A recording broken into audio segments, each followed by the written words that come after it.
Hello and welcome বন্ধুরা, আমার নতুন ইউটিউব চ্যানেল নতুন দিশাতে তোমাদের সবাইকে স্বাগতম।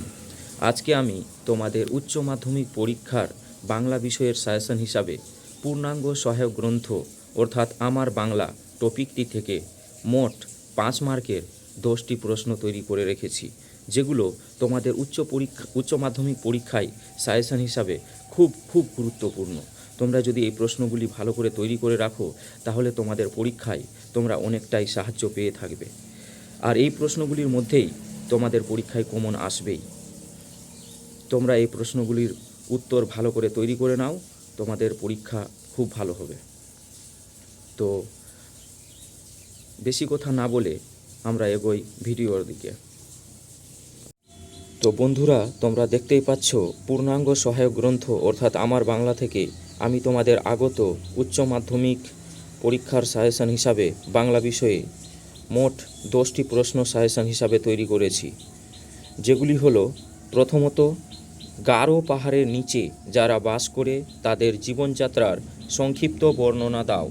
দ্বিতীয় প্রশ্নটি হলো, চেংমানের মাথায় আকাশ ভেঙে পড়ে। চেংমানকে কেন তার মাথায় আকাশ ভেঙে পড়েছিল? 1+4।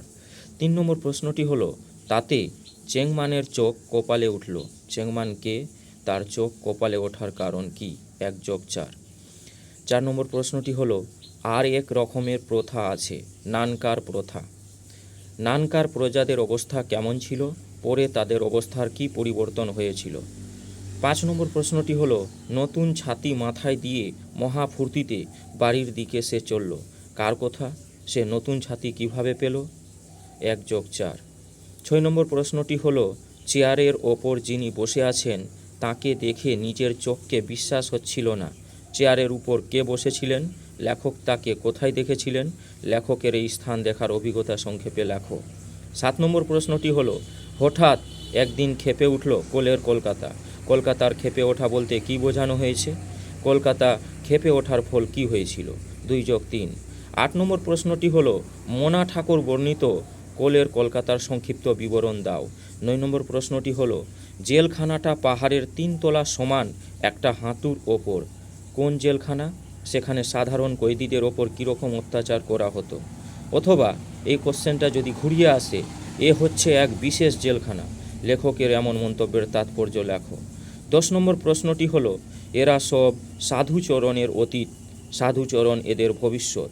সাধুচরণের পরিচয় দাও। এ প্রসঙ্গে লেখক কার গল্প শুনিয়েছেন? 3+2। অথবা মেঘের গায়ে জেলখানা অবলম্বনে সাধুচরণ ও মুস্তাফার জীবন কাহিনী বর্ণনা করো। সরাসরি 5। তো যদি তোমাদের চ্যানেলটি ভালো লেগে থাকে, তাহলে অবশ্যই চ্যানেলটিকে লাইক এবং কমেন্ট করতে ভুলবে না। আর হ্যাঁ, অবশ্যই চ্যানেলটিকে সাবস্ক্রাইব করে নেবে, যাতে তোমরা পরবর্তীতে এরকম ভিডিও পেতে পারো। তাই আমি দেখতে পাচ্ছি যে তোমরা আমার চ্যানেলটিতে লাইক বা কমেন্ট করছো না। আমি তোমাদেরকে বলছি, যদি তোমরা আমাকে উৎসাহ দাও, তাহলে আমি এরকম ভিডিও তৈরি করতেই থাকবো এবং তোমাদের পরীক্ষার জন্য খুব হেল্পফুল হবে এই ভিডিওগুলি। আজকে আর বেশি কথা বলছি না, এখানে ভিডিওটি শেষ করছি।